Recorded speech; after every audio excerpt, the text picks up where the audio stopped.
हम कवि अज्ञेय जी की कविता देख रहे थे, नदी के द्वीप। कवि ने नदी और द्वीप दोनों का भी परिचय बहुत गहराई से देने का काम इस कविता के अंतर्गत किया है। जिस प्रकार जीवन सरिता हमारा निर्माण करती, उस तरह से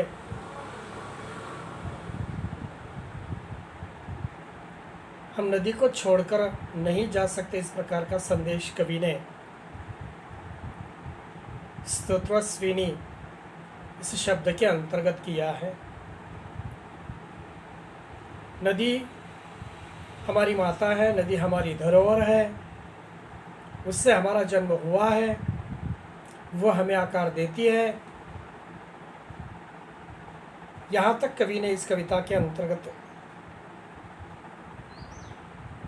नदी के बारे में कह दिया है। कविता प्रतीकात्मक है और प्रतीकात्मकता के साथ साथ द्वीप का भी उदाहरण बहुत आसानी से, या द्वीप का परिचय बहुत आसानी से कवि ने इस कविता के अंतर्गत दिया है। और उसी वक्त शायद कवि ये नहीं भूला कि हम धारा नहीं है, हम बहेंगे नहीं।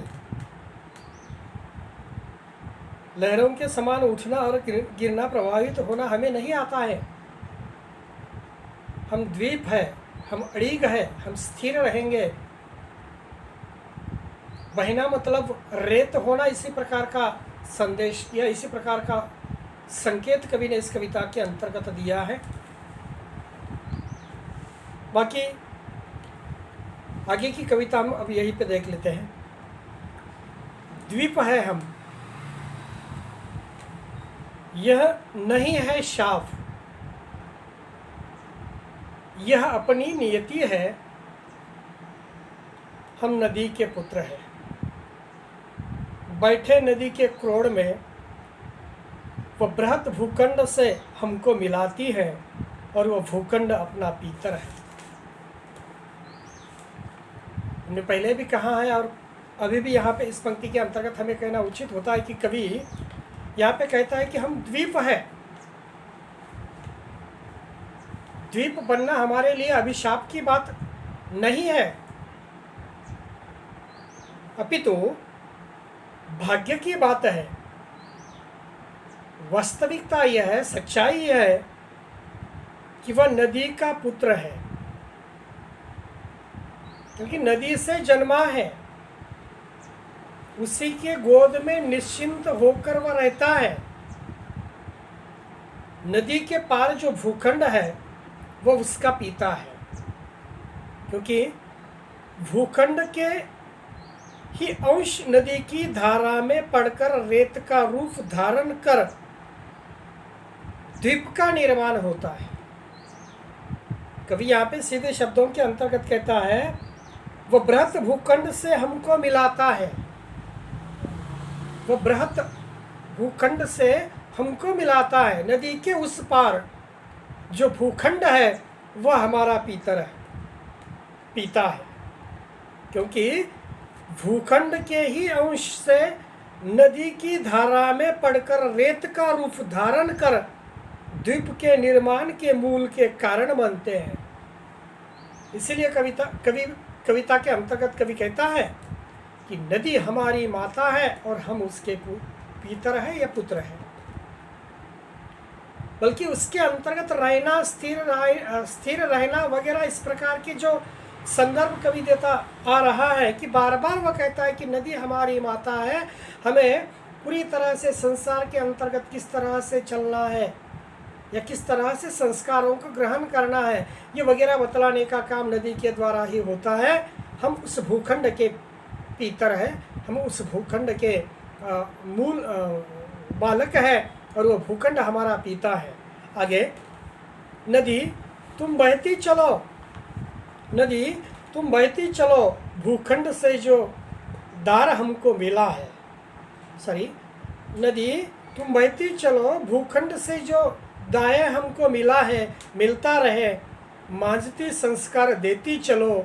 यदि ऐसा कभी हो, तुम्हारे आह्लाद से या दूसरों के किसी स्वेराचार से, अतिचार से तुम बढ़ो प्लावन, तुम्हारा घर घरता उठे। ये स्तोत्र स्विनी ही कर्मनाशा कीर्तिनाशा घोर काल प्रवाहिनी बन जाए, तो हमें स्वीकार है वह भी उसी में रेत होकर फिर छनेंगे हम, जमेंगे हम, फिर कहीं फिर पैर टेकेंगे, कहीं फिर भी खड़ा होगा नए व्यक्तित्व का आकार। माता उसे फिर संस्कार तुम देना। कभी यहीं पे अंतिम परिच्छेद के अंतर्गत माता से या उस नदी से याचना करने लगा है। कवि अज्ञेय जी की ये कविता अत्यंत महत्वपूर्ण प्रतीकात्मक कविता है। कवि ने इसमें प्रतीकों को सफल और सार्थक रूप में व्यक्त करने का काम किया है। इसमें नदी तथा द्वीप दो महत्वपूर्ण प्रकार के प्रतीक शब्द अपनाए हैं। यह दोनों केंद्र बिंदु के रूप में लिए हैं। नदी समाज का और द्वीप व्यक्ति का तथा विश्व विस्तृत मानव परिवार का प्रतीक माना गया है। जिस प्रकार परिवार में माता पिता तथा संतान की इकाइयाँ स्वीकृत है, उसी प्रकार विराट मानव समाज के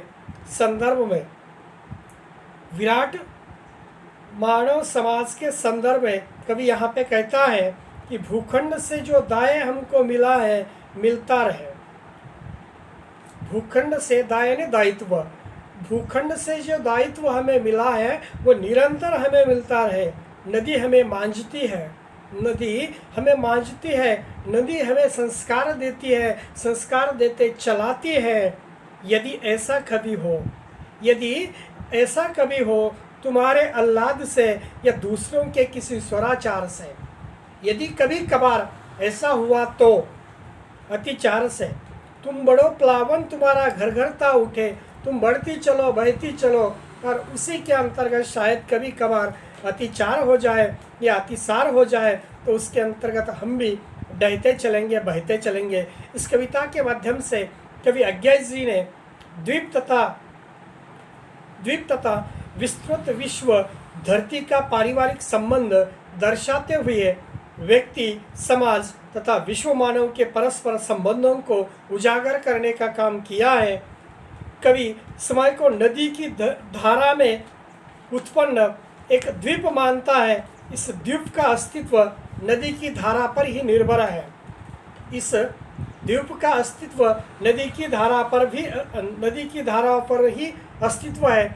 कवि मानता है कि समय की धारा ही मनुष्य रूपी द्वीप को बनाती है और मिटाती है। अंततः द्वीप को अपनी शक्ति तथा सीमा का बोध होना चाहिए। मानव को अपनी शक्ति तथा सीमा का बोध होना चाहिए। जैसे व्यक्ति का समाज के प्रति समर्पण का भाव होता है, उसी प्रकार द्वीप नदी का ऋणी है। उसी प्रकार व्यक्ति समाज का अंततः समाज के साथ समन्वय स्थापित करना उसका कर्तव्य है। द्वीप नदी का पुत्र है, अंततः उसकी गोद में वह निश्चिंत पड़ा रहना चाहता है। नदी के पार भूखंड उसका पिता है। इस कविता के अंतिम परिच्छेद में कवि ने बहुत महत्वपूर्ण बात कर ली है। तो हमें स्वीकार वह भी है, उसी में रेत होकर फिर छनेंगे। हमें वह भी मंजूर है कि हमारा कभी स्वेराचार हुआ, हमारा कभी अतिचार हुआ, तो कभी कभार शायद जब तू प्लावन होगी, जब तू उफनेगी, जब तुझमें बाढ़ आएगी, तो उसी वक्त स्तोत्रस्विनी ही कर्मनाशा, कर्मनाश करने वाली भी तू ही है, कीर्तिनाश करने वाली भी तू है। घोर काल प्रवाहिनी बन जाए। घोर काल ने कर्म का नाश करने वाली भी, कीर्ति का नाश करने वाली भी, या अन्य कई प्रकार का काल का जो प्रकोप हम कहते हैं, उसी तरह से प्रवाहिनी के रूप में तू बनती जा। और हमें तेरे साथ बहने की भी शायद हम कोशिश करेंगे, और बहते बहते फिर से छनेंगे, जमेंगे, हम फिर से खड़ा होने की कोशिश करेंगे, कहीं फिर भी पैर टेकेंगे, कहीं फिर भी अपने खुद के पैरों में पर टेकेंगे, कहीं फिर भी खड़ा होकर एक नए व्यक्तित्व का आकार अगर हमें मिलेगा तो माता तुम्हारे द्वारा ही हमें नए सिरे से चलने का आकार मिलेगा। उससे फिर संस्कार तुम ही देना। जब भी हम फिर से खड़े रहेंगे इस जीवन के अंतर्गत तो संस्कार रूपी वृक्ष तू ही बोना और उसी संस्कार रूपी वृक्ष को बोकर उसे पानी देने का काम, यानी पूरी तरह से जीवन के अंतर्गत जो संस्कार होते हैं उन्हीं संस्कारों का निर्माण करने का काम भी तेरे द्वारा ही हो सके, इसी प्रकार की अपेक्षा व्यक्त करते हुए इस कविता के अंतर्गत कवि प्रतीकात्मक रूप में समाज में मनुष्य की स्थिति उस द्वीप के तरह होती है। किसी भी विपदाओं में बहना नष्ट हो जाना है और बहकर भी खड़ा फिर से रहना मनुष्य की नियति है। यानी मनुष्य जीवन इस भूमि पर चलने वाला है। मनुष्य संघर्ष करते हुए, आगे कवि यहाँ पे कहता है, यह उसका उद्देश्य यह है कि मनुष्य संघर्ष करते हुए गिरकर भी पुनः खड़ा होता है। इसी कविता के माध्यम से कवि ने यहाँ पे स्पष्ट करने की कोशिश की है। धन्यवाद। यहीं पे